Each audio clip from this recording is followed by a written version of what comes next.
बोलिए कृष्ण कन्हैया लाल की जय। ज्येष्ठ शुक्ल निर्जला एकादशी।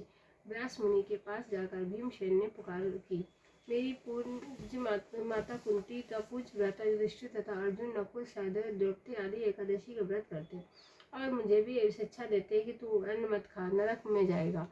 आप बिचारिए मैं क्या करूँ। 15 दिन के बाद यह एकादशी आ जाती है और हमारे घर में झगड़ा उत्पन्न हो जाता है। मेरे उदर में अग्नि का निवास हो, उसे अन्न की आहुति ना दूं तो चर्बी को चाट जाएगा। शरीर की रक्षा करना मनुष्य का परम धर्म है। अतः आप ऐसा कोई उपाय बताइए जिससे सांप भी मर जाए और लाठी भी ना टूटे।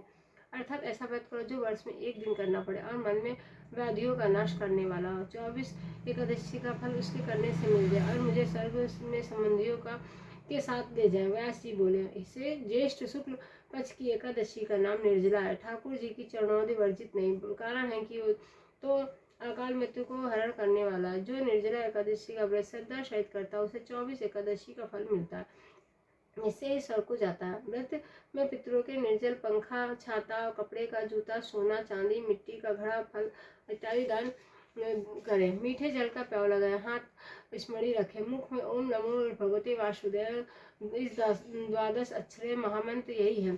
श्री भगवत गीता पुराण का सार है। आप यदि फलहारी हो तो ध्रुव के समान प्यार मास की तपस्या के तुल आपके एक दिन के समान आपका फल हो जाएगा।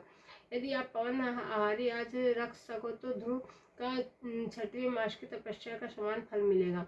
श्रद्धा को पूर्ण रखना, नास्तिक का संग न करना, दृष्टि में प्रेम का रस भरना, सबको वासुदेव का रूप समझकर नमस्कार करना, किसी के दिन में हिंसा न करना, अपराध करने वाले का दोष क्षमा करना, क्रोध का त्याग करना, सत्य भाषण करना। जो हृदय में प्रभु की मूर्ति का ध्यान करते हैं वह मुख में 10 अच्छे मंत्र का ज्ञान करते हैं और पूर्ण फल को प्राप्त करते हैं।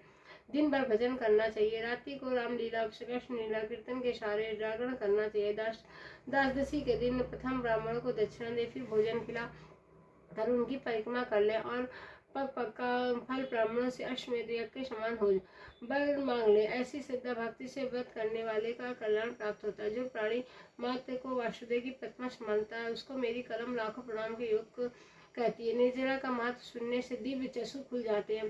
प्रभु घूंघट उतारकर मन के मंदिर में प्रकट दिखाई देते हैं। इस एकादशी को क्षिपति नाम को पांडवी तथा भीमसेनी भी कहा जाता है। इस दिन कैरी का शगार लेना चाहिए। बोलो कृष्ण कन्हैया लाल की जय।